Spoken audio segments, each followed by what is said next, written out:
The hungry things. It started when Peter heard his mother crying in the dead of night. He was used to noises. His house groaned with age. Its floors creaked under shifting temperatures, but this was different. It was deep and guttural, a sound that didn't belong to his mother's voice. Heart pounding, he eased out of bed, tiptoeing toward the thin door separating him from the hall. His eyes were drawn to a faint glimmer underneath it, like something just beyond his reach was waiting for him to open it. Peter. It was a voice that sounded almost like his mother, soft and beckoning. He swallowed, trying to muster courage and turn the knob. He expected to see his mother, curled up by herself, maybe sitting on the floor. But the hall was empty. Only the light, an odd bluish glow, pulsed at the end of the corridor, stretching toward him like fingers reaching for his face. Mom? A pause. Then he heard a sound, halfway between laughter and a growl. I'm here, Peter. Come and see.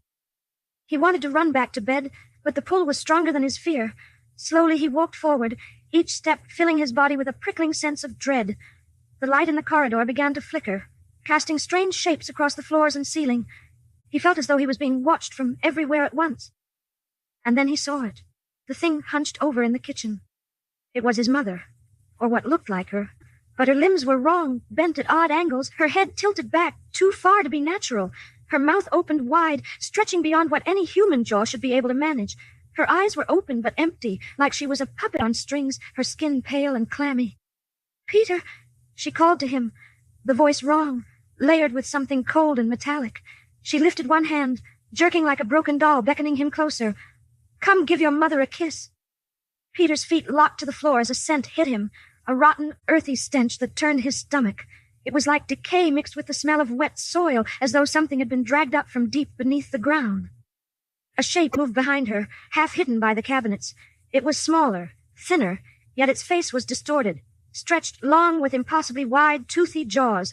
Its body was almost translucent, barely visible in the faint light. But the hunger in its eyes was unmistakable. It stared at him, a sick, twisted grin widening across its face, bearing rows of sharp, gleaming teeth.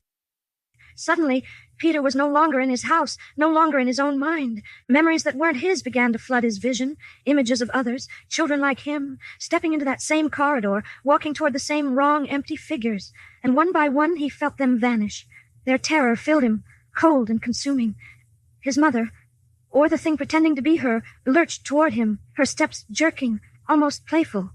The other shapes emerged, their grotesque faces all twisted with eagerness surrounding him. Peter realized they weren't human. They were hungry, starving, and they fed on more than flesh. Come play with us, the mother thing sang, her voice blending with the others until it was a discordant hum that echoed inside his head. He tried to scream, to back away, but his feet were locked in place as if he were caught in a trap. The figures reached out with bony, skeletal fingers that brushed his face, and he felt a rush of cold like his skin was being peeled back layer by layer. The sensation spread, slicing through his muscles, his bones, and yet he couldn't move, couldn't scream. His vision dimmed as he watched the creatures lean in, their grinning mouths stretching wider, their faces splitting open like blooming flowers lined with rows of teeth. In that last moment, he felt them tugging at something deeper inside him. His memories, his thoughts, every last part of what made him Peter. And with every pull, he grew lighter, as if he were being hollowed out, left as nothing more than a shell. He never saw morning again. Months later, another family moved in.